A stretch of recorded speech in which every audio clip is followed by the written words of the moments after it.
기하시 하나님의 말씀은 사무엘하 24장 18절에서 25절입니다. 어저께 우리가 다윗의 인구조사에 대해서 말씀을 나눴습니다. 다윗의 인구조사와 모세의 인구조사는 차이가 있다고 했습니다. 인구조사가 나쁜 것은 아닙니다. 민수기 21장과 민수기 26장에서 모세가 행했던 인구조사는 하나님이 명령하셔서 행해졌던 인구조사입니다. 그러나 다윗의 인구조사는 하나님의 명령이 없었습니다. 모세의 인구조사는 하나님의 백성들을 계수하는 인구조사였고, 다윗의 인구조사는 자기의 백성들을 조사하는 인구조사였습니다. 다윗의 인구조사 속에는 내 백성들이 얼마나 많은가, 내 나라가 얼마나 센가, 자기의 의를 드러내는 인구조사였습니다. 모세의 인구조사를 통해서 이스라엘 백성들이 다시 재정비하고 가나안 땅에 들어가서 차지할 땅을 분배하기 위한 목적이었다면, 다윗의 인구조사는 사람들로부터 책망을 받고 말림을 받았던 인구조사였습니다. 이 다윗이 인구조사를 하게 된 이유를 우리가 오늘 성경에서는 24장 1절에 하나님께서 이스라엘을 심판하시려는 목적이라고 표현했지만, 역대상 21장 1절에서는 사탄이 일어나서 다윗을 충동하고 이스라엘을 대적해서 일어난 것이 바로 다윗의 인구조사입니다. 다윗은 인구조사를 통해서 자기 백성이 얼마나 많은지, 자기 나라가 얼마나 위대한지 이것을 과시하고 자랑하려는 그런 의도가 있었습니다. 이로 말미암아 이스라엘에 큰 어려움이 닥치게 됩니다. 이 모든 것은 다윗의 욕심에서 비롯된 것을 알 수가 있죠. 그래서 성경에서 이야기합니다. 야고보서 1장 14절, 오직 각 사람이 시험에 드는 것은 자기 욕심에 끌려 미혹됨이니라고 표현했습니다. 우리가 시험에 드는 이유를 성경에서는 자기 욕심이다라고 표현하고 있죠. 그러면 우리가 어떻게 시험을 이길 수 있습니까? 우리 욕심을 내려놓으면 되는 거죠. 품었던 욕심을 회개하면 되는 거죠. 우리 주님의 길로 다시 돌아오면 되는 거죠. 그러면 우리는 시험을 이길 수 있습니다. 이 다윗이 인구조사를 하려고 할 때 요압 장군은 강력하게 말리게 되죠. 말리게 되는 이유가 무엇일까요? 옆에 사람이 딱 보기에도 다윗이 뭔가 쉬워서 뭔가 자기를 드러내고 자기를 과시하려는, 하나님의 영광을 가리려는 그런 의도가 일반 사람들이 보기에도 보였다는 것입니다. 하나님께서는 때로는요, 우리 주변 사람들을 통해서 말씀하세요. 내가 뭘 살려고 그러고 내가 어디를 가려고 그러는데, 그 말하는 사람이, 당사자의 말은 기도했다고 그러고 하나님의 인도하심을 받았다고 그러는데, 옆에서 보니까는 아닌 거예요. 그 사람의 욕심이 보이고 거기에 가려는 분명한 인간적인 생각, 사심이 보인단 말입니다. 그럴 때는 주변 사람들, 또 특별히 영적인 사람들, 기도하시는 분이나 집사님, 권사님, 장로님, 또 이런 분들이 옆에서 보면 딱 눈에 보이는 경우가 있습니다. 그럴 때는 권면의 말을 하게 됩니다. 또 특별히 가까울수록, 또 특별히 이해관계가 있는 부부라든가 부모와 자식지간일 때는 옆에서 이야기하는 경우가 있습니다. 근데 그 사람이 믿음의 사람이고 기도하는 사람이에요. 그러면 다시 한번 기도해 보셔야 돼요. 무리하게 강제적으로 추진하거나 밀어붙여서는 안 되고, 다시 한번 하나님 앞에 나가서 이것이 내 욕심에서 나온 것입니까? 아니면 하나님의 인도하심인지를 분별하고 싶습니다. 확신이 없을 때는 어떻게 해야 돼요? 하지 말아야 돼요. 응답이 올 때까지 기다려야 돼요. 그게 바로 하나님의 사람으로서 해야 될 일입니다. 그럼에도 불구하고 다윗은 강하게 밀어붙이게 되죠. 이것 때문에 하나님이 진노하셨습니다. 하나님께서 다윗에게 진노하신 이유는 딱 한 가지입니다. 사랑하시기 때문이죠. 사랑하는 자가 걷길로 들어설 때 바로 채찍질 하시는 거죠. 왜요? 이 땅에서 돌이키고 회개하고 돌아오는 것이 훨씬 낫기 때문이죠. 죄가 중첩이 되고 쌓이게 되어서 결국에 사탄에 끌려서 믿음을 잃어버리거나 아니면은 걷길로 가거나 구원에 이르지 못한다면 그게 더 무서운 것이기 때문이죠. 자, 그래서 우리가 이 땅에서 있는 동안 우리 히브리서 12장 8절 너희에게 징계가 없으면 사생자요 참 아들이 아니니라 그랬습니다. 하나님께서는 우리의 아버지가 되시기 때문에 우리가 온전한 길로 들어서기 위해서 때로는 사람 채찍, 인생 막대기로 우리를 인도하시는 경우가 많습니다. 자, 우리에게 이런 사인이 이루어질 때 어떻게 됩니까? 빨리 돌이키고 회개하고 하나님의 뜻을 분별해야 될 줄로 믿습니다. 자, 하나님께서 다윗에게 갓 선지자를 보내십니다. 자, 그리고 심판을 말씀하십니다. 기근이 있을 것인가? 아니면 3개월 동안 적들에 의해서 쫓김을 받을 것인가? 아니면 3일 동안 전염병이 있게 될 것인가? 제안을 하죠. 자, 다윗이 뽑은 게 뭘 뽑았습니까? 3일 전염병을 뽑았어요. 그래서 3일 전염병 때문에 이스라엘에 어떤 피해가 발생했죠? 자, 우리 한번 말씀으로 돌아가겠습니다. 15절 한번 보겠습니다. 15절. 자, 다 같이 한번 읽겠습니다. 시작. 이에 여호와께서 그 아침부터 정하신 때까지 전염병을 이스라엘에게 내리시니 단에서부터 브엘세바까지 백성이 죽은 자가 7만 명이라. 아멘. 여러분, 다윗은요 이스라엘의 왕입니다. 왕한 사람이 잘못하니까 백성들이 7만 명이 이렇게 어려움을 겪습니다. 자, 대통령 한 사람, 왕 한 사람이 잘못하면요 나라가 이렇게 어지럽습니다. 이 다윗 한 사람이 잘못하니까 백성들의 7만 명이 죽었어요. 7만 명. 무서운 일이죠. 자, 이런 일은 있어서는 안 되죠. 자, 똑같이 집에도 가장이 있습니다. 가장 한 사람이 잘못하면요 그 집에 쑥대밭이 되는 경우가 있어요. 그래서 내가 만약 영적인 가장이다 그러면 내 가정을 위해서, 내 자손들을 위해서, 또 내 자신을 위해서 기도를 많이 해야 됩니다. 또 특히 교회의 목사님을 위해서 기도하셔야 돼요. 교회의 목사님이 만약에 잘못해버리면 교회가 무너지는 경우가 아주 많습니다. 교회가 그냥 쑥대밭이 되는 경우가 있습니다. 그래서 교회의 목사님을 위해서 간절히 기도해 줄 필요가 있어요. 그래서 한 사람이 잘못하는 게 이렇게 무섭다는 것을 성경에 말씀하고 있습니다. 자, 7만 명의 사람들이 죽었습니다. 근데 딱 보니까 천사가 칼을 빼들고 아라우나의 타작마당에 있습니다. 아라우나의 타작마당. 자, 천사가 칼을 빼고 있는 것은 하나님의 심판을 상징하는 것이죠. 자, 우리 한번 16절입니다. 다 같이 한번 읽겠습니다. 시작. 천사가 예루살렘을 향하여 그의 손을 들어 멸하려 하더니 여호와께서 그 재앙 내리심을 뉘우치사 백성을 멸하는 천사에게 이르시되 족하다 이제는 내 손을 거두라 하시니 여호와의 사자가 여부스 사람 아라우나의 타작마당 곁에 있는지라. 네, 보니까 천사가 칼을 빼서 이 여부스 사람 아라우나의 타작마당에 서 있다란 말입니다. 자, 천사가 칼을 뺐다는 것은 하나님의 심판, 하나님의 진노를 상징하는 거죠.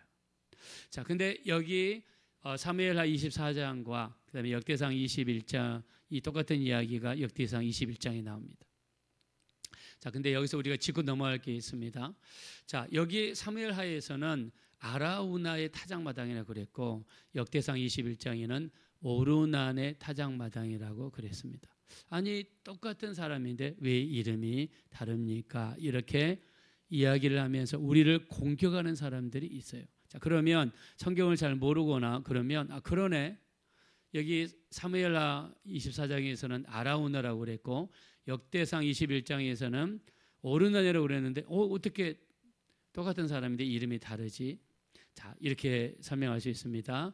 성경에는 한 사람이 이름을 두 개 가진 경우가 아주 많습니다. 이름을 두 개 가진 경우가 아주 많다는 사실. 자, 그리고 히브리어는 처음에는 자음밖에 없습니다. 자음이 22자입니다. 근데 나중에 모음이 생겼어요. 자, 모음을 어디다가 찍느냐에 따라서 발음이 달라집니다. 그러니까 원래 자음은 똑같아요. 기역, 니은, 디귿, 니을은 똑같아요. 그러나 아야, 어요, 오요, 우유 이런 모음이 나중에 생겨서 이거를 어디다가 붙이냐에 따라서 발음이 달라집니다. 그래서 이 아라우나라든가 오르날은 자음이 똑같아요. 그러나 나중에 모음을 붙이면서 거기서 이름의 발음이 달라졌다. 이렇게 설명할 수 있습니다. 자, 그리고 사무엘 하에서는요, 이 타작마당을 산 가격을 얼마라고 했느냐? 은 50이라고 했습니다. 자, 근데 역대상 21장에서는 금 600세겔이라고 나와 있어요. 자, 그러면 똑같은 타작마당인데 왜 여기 사무엘 하에서는 50세겔이라고 했고 이 역대상 21장에서는 금 600세겔, 금액의 차이가 어마어마하게 다릅니다. 엄청나게 달라요. 그럼 이 차이는 어떻게 설명할 수 있습니까? 자, 사무엘 하에서 은 50세겔을 지불한 것은 제단을 쌓는 그 땅, 그리고 소와 거기에 있는 목재를 구입한 비용입니다. 그러나 나중에 역대상 21장에서는 제단만이 아니라 그 주변에 있는 모든 밭을 다윗이 사게 됩니다. 그래서 그 전체 땅값을 금 600세겔로 쳐서 준 것을 알 수가 있습니다. 자, 그래서 다윗이 제단을 쌓고 예배 드렸던 그 장소가 어떤 장소입니까? 거기가 바로 아브라함이 이삭을 바쳤던 바위가 있던 자리고요. 역대하 3장 1절에 보면 이 자리에 솔로몬이 예루살렘 성전을 건축하게 됩니다. 너무나 놀랍지 않습니까? 아브라함이 이삭을 바쳤던 장소, 거기가 모리아산인데 그 장소가 여부수 사람 오르난의 타작마당이었고 다윗이 거기에서 예배를 드렸고 나중에 솔로몬이 그 자리에 예루살렘 성전을 건축했습니다. 할렐루야. 성경은 이렇게 모든 것이 연결이 됩니다. 그래서 천사가 칼을 빼고 서 있는 장소가 어디냐? 바로 아브라함이 이삭을 드렸던 그 장소고 솔로몬이 성전을 드린 그 장소에 이 다윗이 가서 무엇을 하는가? 바로 하나님께 예배를 드리게 되죠. 자, 우리 한번 밑으로 쭉 내려가셔서 25절을 한번 보겠습니다. 25절 다 같이 한번 읽겠습니다. 시작. 그곳에서 여호와를 위하여 제단을 쌓고 번제와 화목제를 드렸더니 이에 여호와께서 그 땅을 위한 기도를 들으심에 이스라엘에게 내리는 재앙이 그쳤더라. 아멘. 자, 여기 다윗이 이 자리에 뭘 했습니까? 바로 번제와 화목제를 하나님께 드렸습니다. 즉 하나님께 예배를 드렸습니다. 예배를 드리자 그 전염병이 멈추게 되고 사람이 죽는 것이 멈췄습니다. 이것이 바로 예배의 능력입니다. 여러분, 자, 우리 삶 가운데 문제가 있거나 어려움이 있으면 뭘 해야 돼요?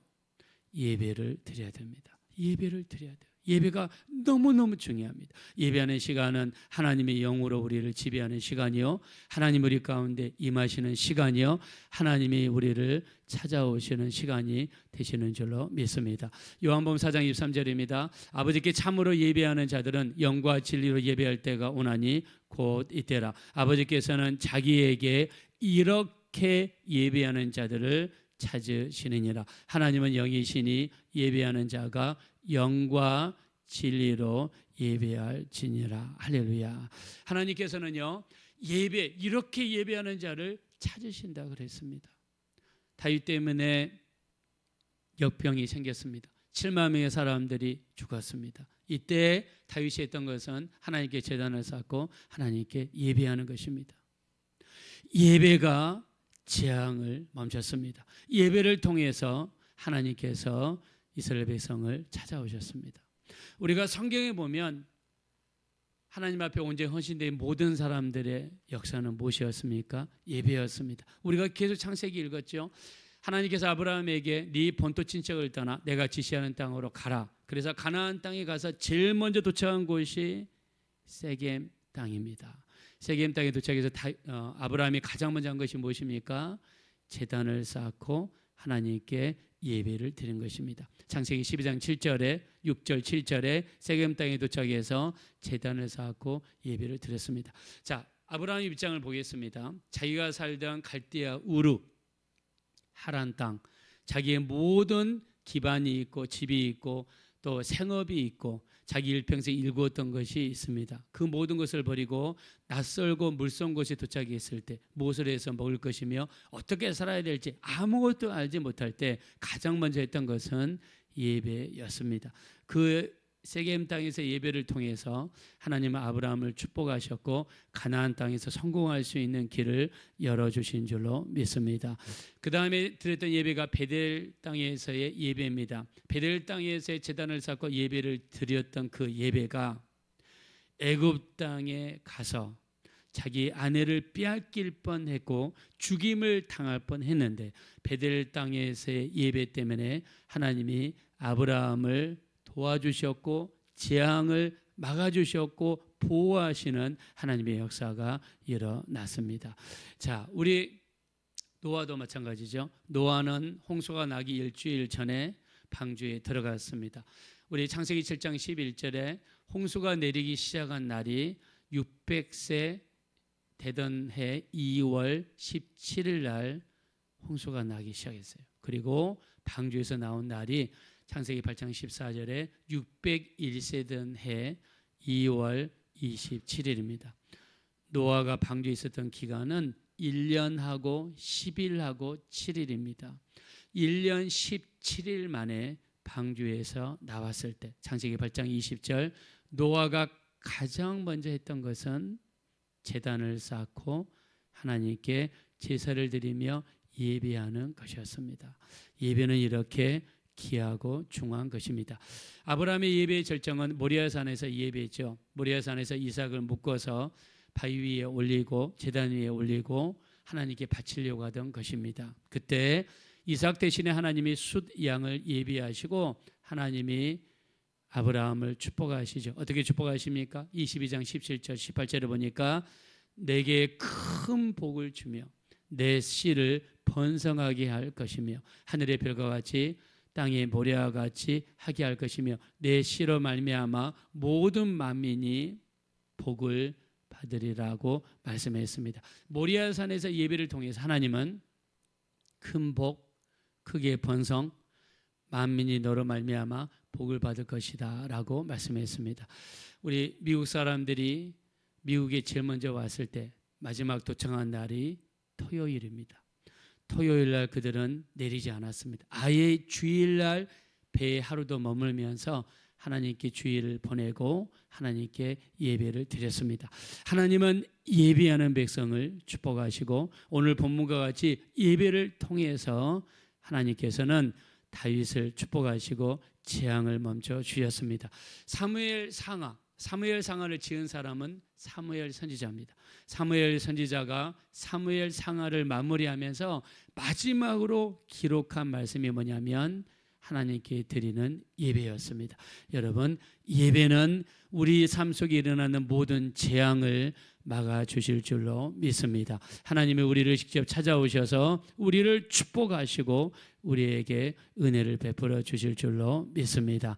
우리 정말 마지막 때 정말 예배에 집중하셔서 예배를 통해서 하나님이 우리를 찾아오시고 우리를 축복하시고 인도하시는 이런 역사가 여러분 가운데 이루어지게 되시기를 예수님의 이름으로 축원드립니다. 이 시간 우리 기도하실 때 참으로 이 마지막 때 우리 예배로 깨어있게 도와주시고 영과 진리로 예배하는 자가 될 수 있도록 우리를 불쌍히 여겨주시고 참으로 예배를 통해서 모든 재앙이 멈추게 하시고 하나님의 응답이 우리 삶 가운데 넘칠 수 있도록 축복하여 주십시오. 우리 합심으로 간절히 기도하겠습니다. 거라시고 자비로우신 하나님, 진심으로 감사합니다. 우리 하나님, 우리 삶 가운데 예배가 얼마나 중요한지, 예배가 얼마나 우리 삶 속에 큰 영향을 미치는지 오늘 다윗이 드렸던 예배를 통해서 재앙이 멈췄습니다. 우리 하나님, 우리를 도와주시고 우리를 불쌍히 여겨주시고 우리를 긍휼히 여겨주십시오. 성령으로 인도하시고 성령으로 도와주십시오. 우리 하나님, 은혜를 베풀어 주세요. 긍휼히 여겨주세요. 우리 하나님, 도와주십시오. 성령으로 역사하시고 성령으로 도와주시고 우리 하나님, 우리가 예배를 통해 살아계신 하나님과 깊은 영적인 교제가 온전히 이루어질 수 있도록 역사하여 주시고